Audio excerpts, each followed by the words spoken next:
Welcome back to the Beonby show. This is episode 10 or 11, something like that. And it's just me today. There's no guests, no nothing. And for everyone listening, I'd like to welcome you back. So today, I'm going to be doing a comprehensive and full review of Eminem's latest album, Music to Be Murdered By. Now, this album is his 11th studio album and was surprise released on January 17th, 2020. And it already went gold and it's on its way to going platinum. So, big deal. And it was also another surprise release in similar fashion to Kamikaze, which was his previous album, which he released on August 30th, 2018.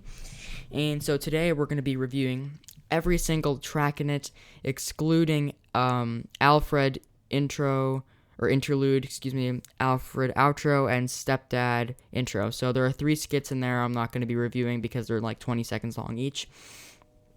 But the rest of the tracks I will be reviewing, and to give you a rundown on those, in chronological order, it's Premonition, Unaccommodating, You Gon' Learn, Those Kinda Nights, Into Deep, Godzilla, Darkness, Leaving Heaven, Ya Ya, Stepdad, Marsh, Never Love Again, Little Engine, Lock It Up, Farewell, No Regrets, and finally, I Will. So let's just jump right into it. So the first track, Premonition, is a intro. It's an intro song. It's 2 minutes and 54 seconds long, and it's got a chorus on it from Nikki Grieger. And so in the intro, Eminem says, "Yeah, so I guess this is what it is, huh? Think it's obvious we ain't never gonna see eye to eye. But it's funny. As much as I hate you, I need you. This is music to be murdered by." So the subject of the song is basically just, kind of the same fashion as the entire album of Kamikaze. There's not really much lyrical change, lyrically, content-wise. There's not really much of a change from his last album to this song. But I do feel that this is a pretty good song.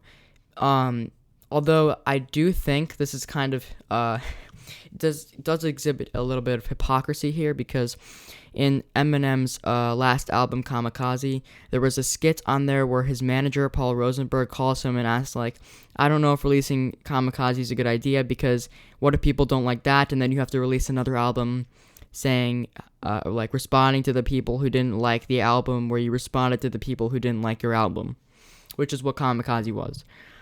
And so so this song's kind of that's what it is. Maybe that was intentional, but it's kind of an intro song, and so he kind of just sums up everything he's going to be talking about. And so he goes through and does that, and he talks about this kind of the same thing. Lyrically, the rhyme schemes, I think they're pretty good. Obviously, there's not much lyrically different in the content. And although it's a pretty good intro song, I don't think if it's if Kamikaze didn't exist and this was just one song, then this would be a pretty good song. But,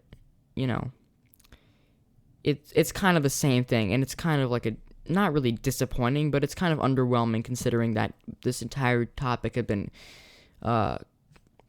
covered over before. And so the last line in the song is, "Killing everything, play this tune, it's your eulogy, it's your funeral, prepare to die, this is music for you to be murdered by." And that's that kind of sounds like a premonition throughout you, doesn't it? Which is the title of the song, that this album is not something to fuck with. You gotta lyrically you have to fuck with the album, but you don't mess around. This is a serious album. It's a premonition, you know what I'm saying? He has some good lines in there. There are some very good lines in there.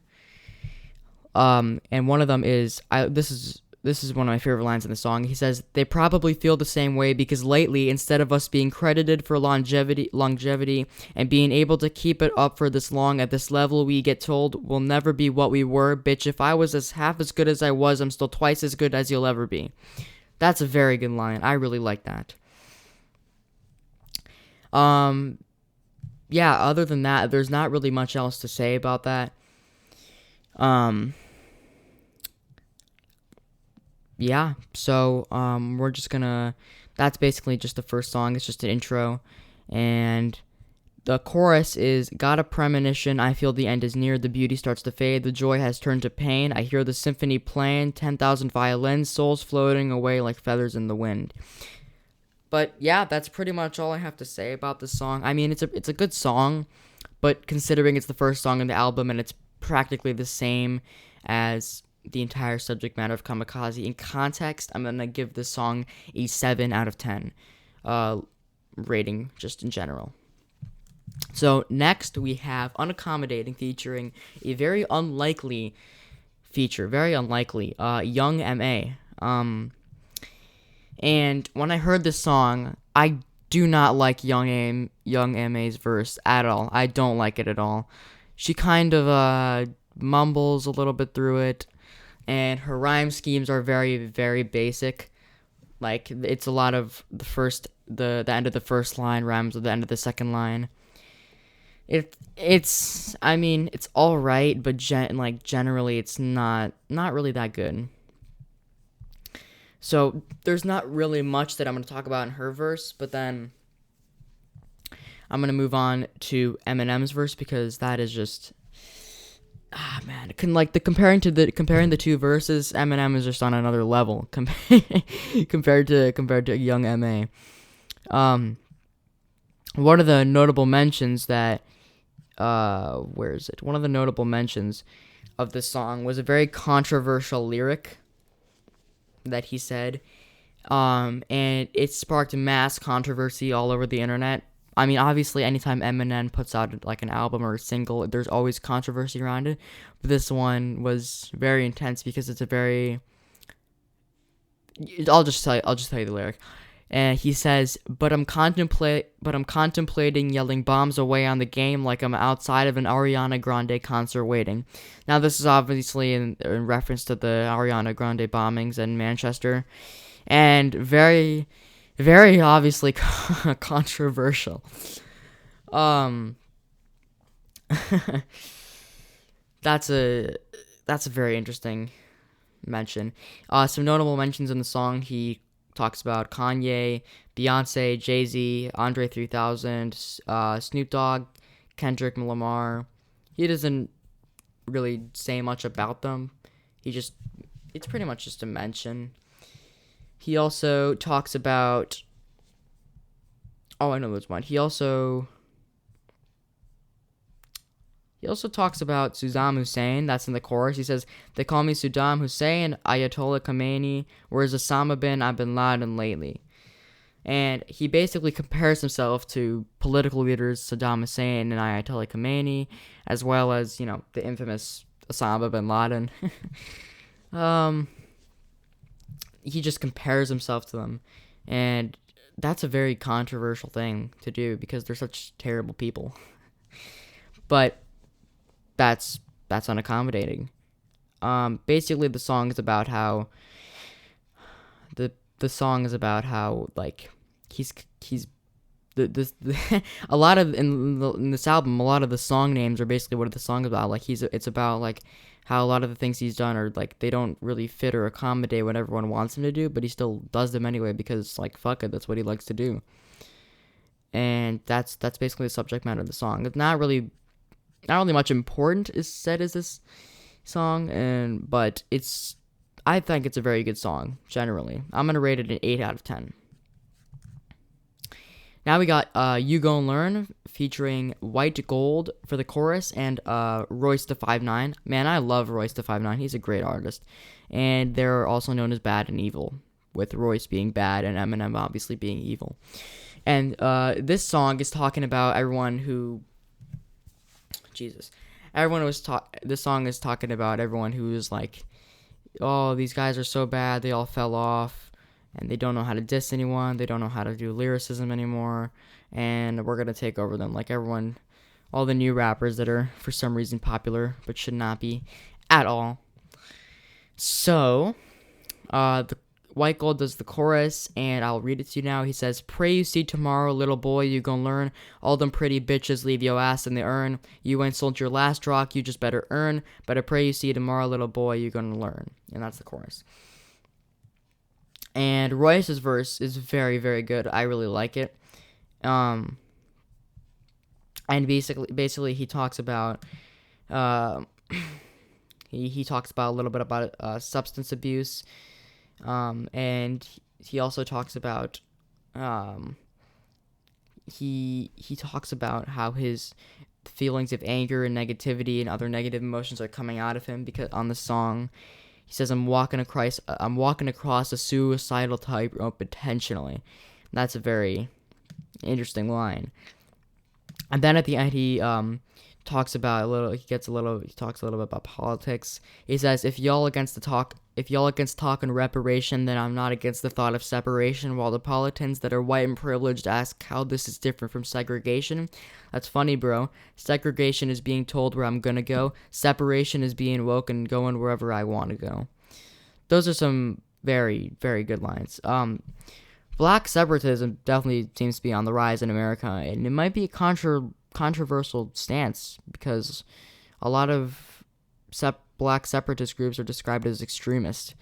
And I'm not going to get too much into this because I don't want to talk about politics too much and music to be murdered by, but that's a good line.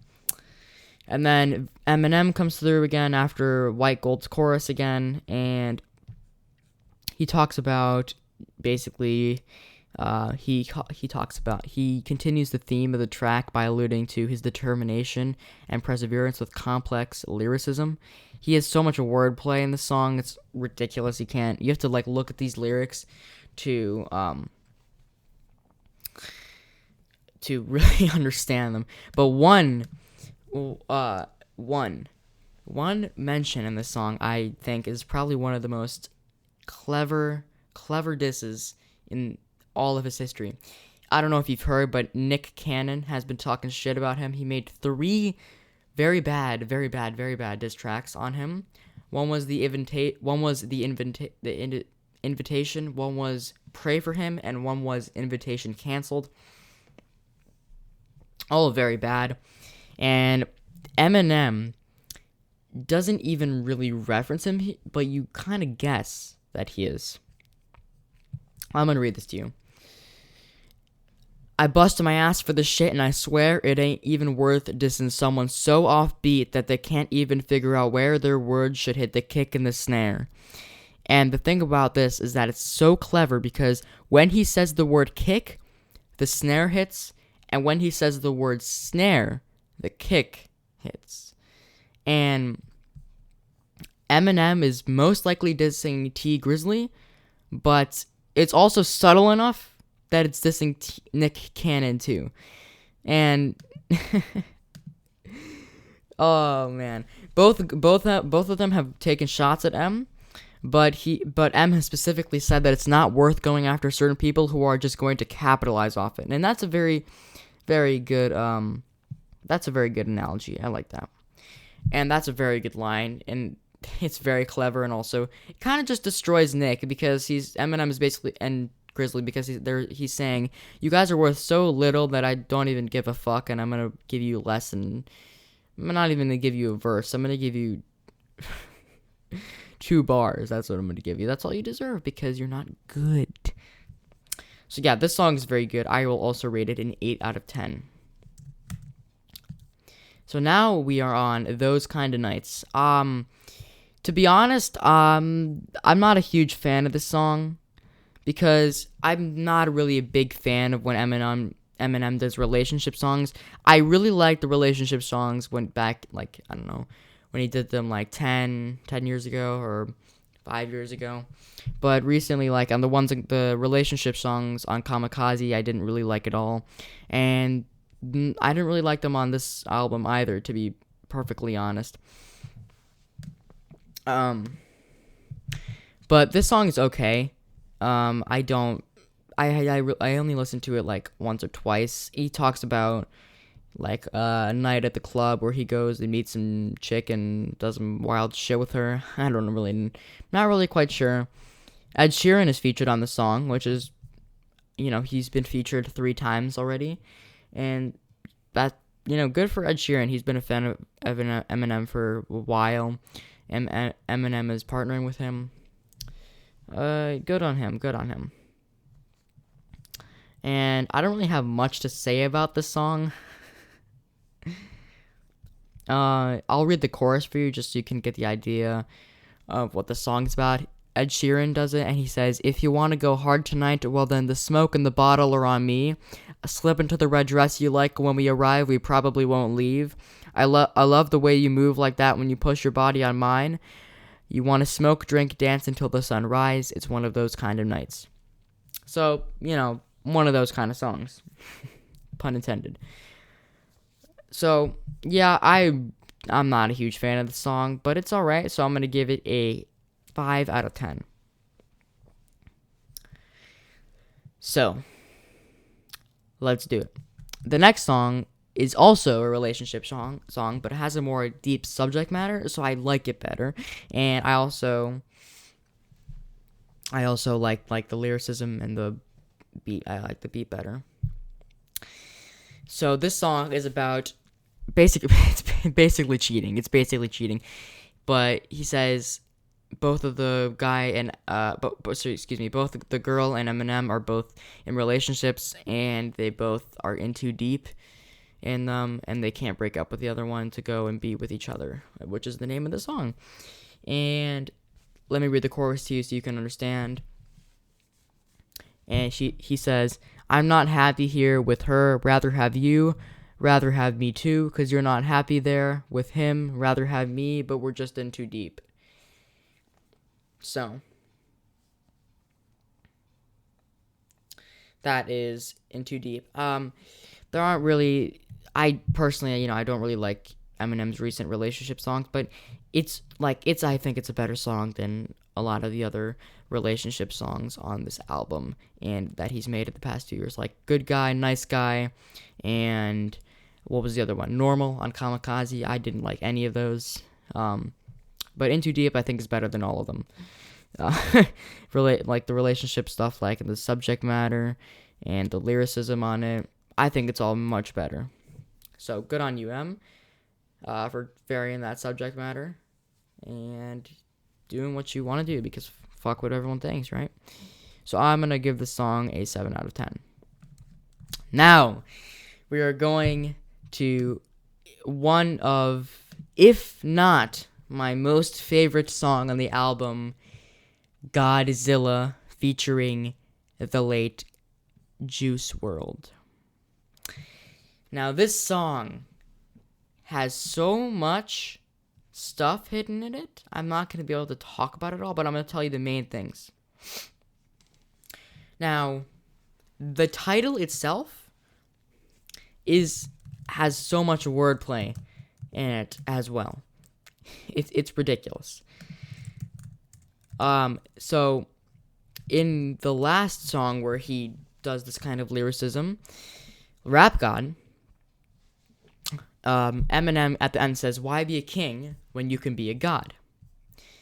So this is Godzilla, and Godzilla is known as the king of the monsters. And so he is the god in Godzilla, and Zilla is also kind of Juice, and Juice WRLD is featured on this track. So there's so much wordplay in even just the fucking name of the song itself. It's ridiculous, and it just shows Eminem's just insane wordplay and lyricism. Now, the song is about basically how fucking good he is, and to be honest, I don't blame him, because the song is amazing. It's very good. Juice does the chorus, and he was writing a verse. Juice WRLD was writing a verse, but then unfortunately he died. He would have had it done, But since he was doing it with Eminem, he wanted it to be like the best verse. He was putting like 120% into it. So unfortunately, he wasn't able to finish that, and then all plans for the verse being on the song were immediately terminated because he died. Anyway, so there are some notable references in here, like he talks about Bobby the Brain Heenan, which is a notable figure in the wrestling world. There are some other ones. Slick Rick, he made a very good song. I don't know if I haven't listened to it, but I've heard it's pretty good, and also a very controversial name called "The Lick at the Balls." And in the last verse, he shouts out Cher, shouts out Cher, Kid Ink, Diddy, Christian Rivera, Richard Ramirez, and Bad Meets Evil, which is his duo with Royce da 5'9". And now let me talk about the fast part. In the final 30 seconds of the song, let me just give you some context. In Rap God, for 16 seconds, he raps at 9.6 syllables a second, okay? And that got a Guinness fucking World Record.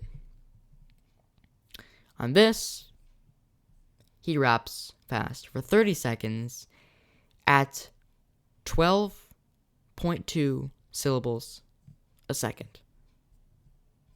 He broke his own record because nobody else could. And that is what Eminem does.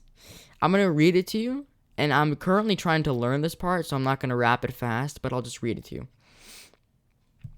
Fill him with the venom and eliminate him. Other words, I minute made him. I don't want to hurt him, but I did him in a fit of rage. I'm murdering again, nobody will evade him. Finna kill him and dump all the fucking bodies in the lake. Obliterating everything, incinerate and renegade him. And I make anybody who want it with the pen afraid, but don't nobody want it, but they're gonna get it anyway. Cause I'm beginning to feel like I'm mentally ill. I'm Attila, killer or be killed. I'm a killer, be the vanilla gorilla. You're bringing the killer within me out of me. You don't want to be the enemy of the demon who went in me, and be in the receiving enemy. What stupidity it'd be. Every bit of me's the epitome of a spitter. When I'm in the vicinity, motherfucker, you better duck, or you finna be dead the minute you run into me. 100% of you is a fifth of a percent of me. I'm about to fucking finish you, bitch. I'm unfadable. You want a battle? I'm available. I'm blowing up like an inflatable. I'm undebatable. I'm unavoidable. I'm unevadable. I'm on the toilet bowl. I got a trailer for them. Excuse me. I'm on the toilet bowl. I got a trailer full of money, and I'm paidful. I'm not afraid to pull the. And at the end, he references Chris D'Elia, again, from his 2019 track Homicide featuring Logic. He says, man, stop, look what I'm planning. This song is by far one of my favorite songs in the album. I give it a 10 out of 10. Amazing song. And there's so much lyricism and wordplay that I'm not going to talk too much about it because we'd be here all day. But I'll give you one more example. During the fast part, he says, fill them with the venom and eliminate them, other words, eliminate them. Now, he says eliminate them, like you can understand that he says eliminate them, but you can also hear it as lemonade them. And Minute Maid is a type of lemonade. So, I don't know, that's just kind of vintage M. That's amazing. Fill them with the venom and eliminate them, other words, and Minute Maid them. Beautiful. Amazing. This track is awesome. 10 out of 10. Now we have Darkness. This is also one of my favorite tracks on the album. And this is about the Las Vegas shooter, and he puts himself in the perspective of the Las Vegas shooter. Definitely by far the most controversial song on the album. And he talks about being in the hotel room on the night of the shooting and talking about his feelings, and he talks about like his alcohol, drugs, prescription drugs, talking about his guns, and then he described for I think like a quarter of the song he describes just shooting it. Yeah, for like half of verse 3. Yeah, it's a crazy and very sad song. The outro is just the most powerful part of it because it's a minute long, and it's just hundreds and hundreds of news clips of talking about like 15 different shootings, like school shootings, just shootings in general, and it's just horrible. It's an amazing song, but it's a very, very horrible topic. The chorus is, there's no features on this, by the way. The chorus is, I don't want to be alone. I don't want to be alone in the darkness. I don't want to be alone in the darkness. I don't want to be alone in the darkness anymore. Hello, darkness, my old friend. So, there's a lot of references in this song, like all of the wordplay, all the lyricism, all the references to all the shootings, and obviously being in the perspective of the Las Vegas shooter. That is definitely a big one. So this track is also amazing. I really enjoyed it, and I'm going to give it a 10 out of 10 because there's a lot of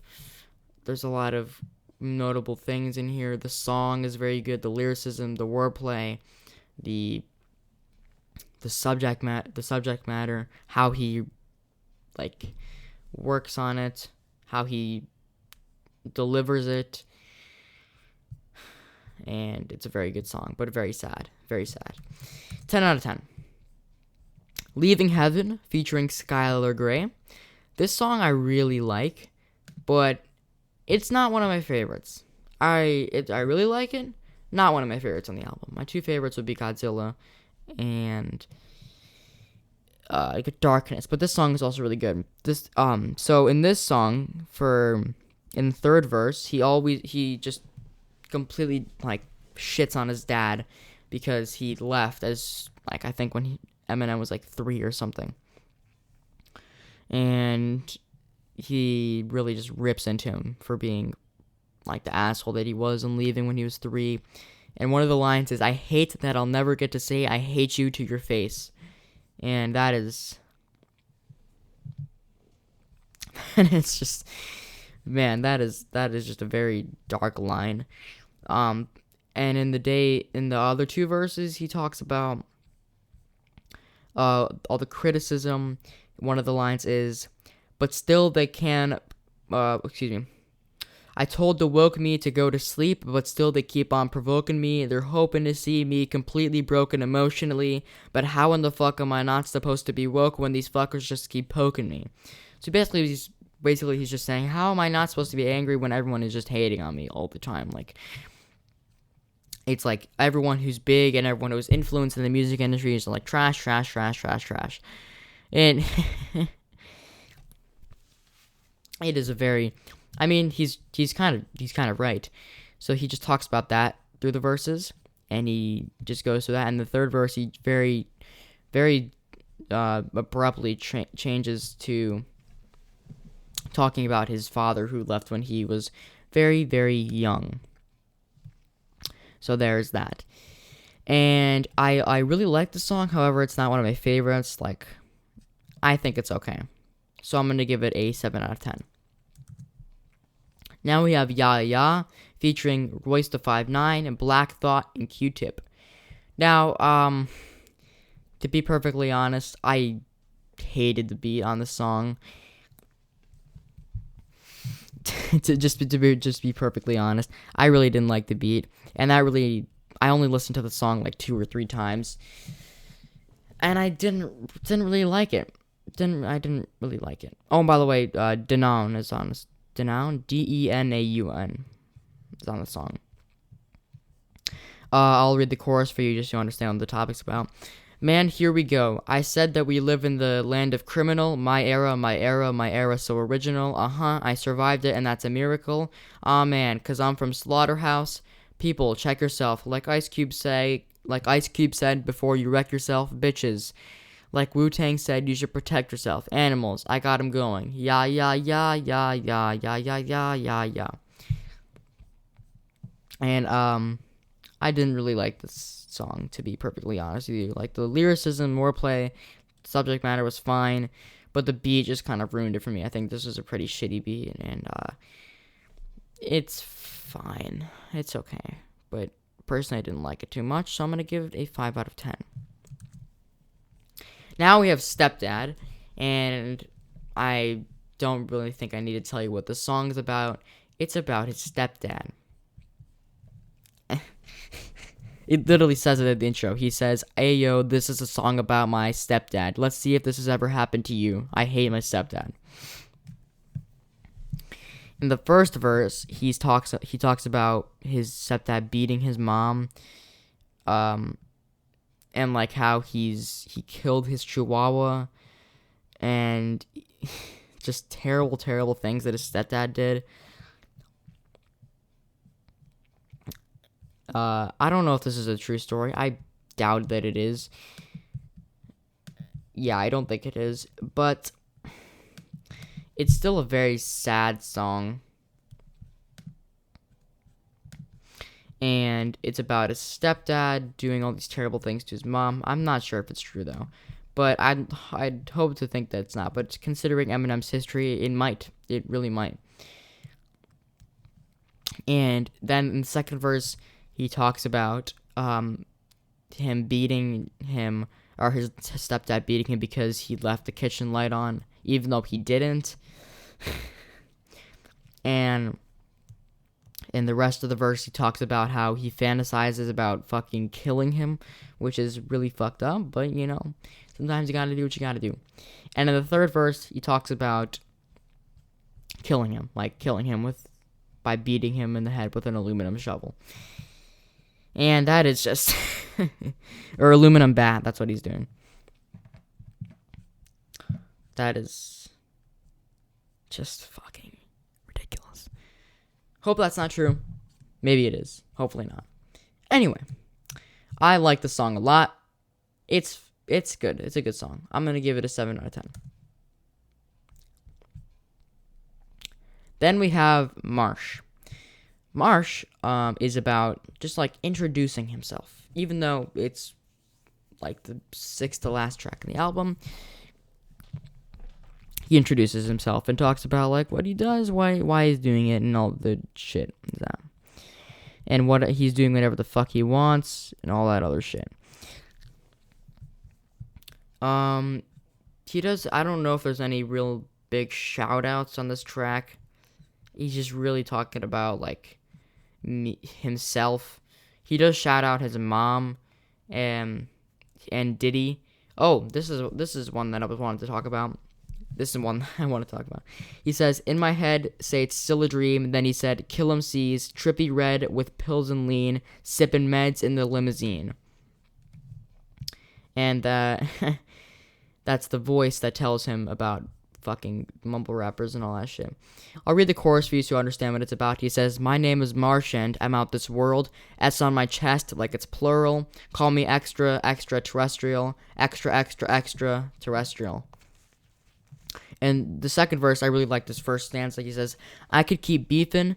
Fuck is the point. I can make it really difficult for motherfuckers to come to Detroit. If you're still looking for smoke, I already gave you an L. I'd rather just see you in hell, but I should get puffing the joint." I really like that.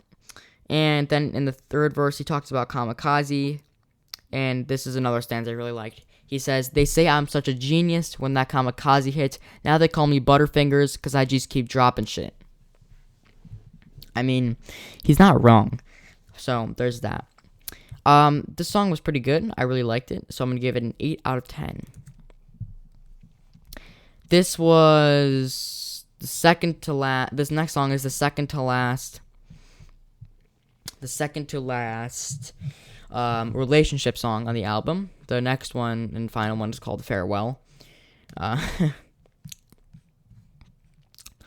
I don't know if I really like this one. I don't think I did. Yeah, I didn't. Yeah, he talks about, in the first verse, he talks about abusing you and then trying to take her back. Then, then he talks about like their situation and what they're kind of doing and how their relationship is going. It's kind of like fluctuating their status. In the third verse, he talks about like how he becomes psychedelic with her and how she's like his drug. And and then he ends it by saying, fuck all you. I mean, that's fine. I'll read you the chorus. He says, I'll never love again the way I loved you. Did you find someone new? Are you doing with this, with... Let me try that again. I'll never love again the way I loved you. Did you find someone new? Are you doing this with them? 'Cause I still remember when you was mine, yeah. We were inseparable at one time, yeah. You know my love for you was undying, yeah. Used to always have my back. So I'm guessing he's talking about how they were loving and then they broke up and now he's never gonna love again. I think this is like a good one, but it wasn't great, so I'm gonna give it a 6 out of 10. And we have 5 songs left. Little Engine. I really like the song. This one was very good. So in this one, he talks about like there's not really one specific topic. He talks about multiple things. He talks about how he's a little engine. He came up from being a little engine and now he's a big engine. And he's now on the top. He says, I am the top selling. Who cares? Stop dwelling, then stop yelling. I'm not yelling. You're yelling. Smart Alec. God damn it. Fuck is that? Stop hammering. That's what it sounds like in my brain. Much as I fight to restrain, I have the right to remain violent. Any rhyme that I say can and will be used against you. And that's basically what he's talking about with his haters. And because that's basically what it is. He's saying, I'm not yelling, you're yelling, smart Alec, god damn it. Like, it's basically just back and forth of nothing. So he talks about like how he came up and still everyone still hates him. I'll read you the chorus. He says, now little engine go, vrin go, I'm losing control, heroin and blow, Marilyn Monroe, over the dose, time to Rick roll up at the endo, like a wind window, little engine go, little engine go. So he's talking about how he needs to go back to his old days, and because he was like much more fucking aggressive with that, with all his haters and everything. And then he's talking about how he came up and now he's a big boy. I really like the song a lot, so I'm gonna give it a 9 out of 10 because I felt like the lyrical content, wordplay, subject matter, very good. Lock It Up with Anderson .Paak. This is probably one of my favorite beats in the album. It's really chill and it's very good. I don't really listen to Anderson .Paak, but the chorus in this was amazing. He says, I almost lost it, had to reach back and lock it. You almost got me, had to reach back and lock it. You almost, I got it. You almost, I got it. The lyrical content of the chorus isn't good, but it's very catchy and I like it. The song is just meant to be like a catchy thing. And in Eminem's verse, he talks about how like he almost fell off, but then he had to go back and he had to like re-solidify his status so everyone could still understand. He's still fucking amazing. He's still fucking amazing and he's still the GOAT. And that's basically what he talks about. Anderson .Paak's verse, I don't know what the fuck he talks about. He says he gives Eminem a little shout out and then talks about fucking someone and then says, oh, you just want all my money. And then ends his verse by saying, I'm getting too fucking old for this. I don't know. That doesn't really have a particular... doesn't really have a particular subject matter. Even though he's only fucking 34, he's not getting too old for this. Whatever. It's fine. I really like the song. Not as much for the lyrical content, but because it's really chill. And it's one of the more chill songs in the album. So I'm going to give it an 8 out of 10. Farewell. This is the last relationship song of the album. I don't like the song. It's about, like, it's kind of like the sequel to Never Love Again. He says goodbye. He talks about, like, his relationship with this person. And he doesn't really... I don't know. I don't really like when he talks about relationships in the last couple of years. As I've said before. I'll read you the chorus. He says, I gotta tell myself another lie, cause that's what helps to get me by, cause I'm in hell. This is my goodbye, farewell. It's fine. It's okay, but it's not really a great song. I don't really like it too much.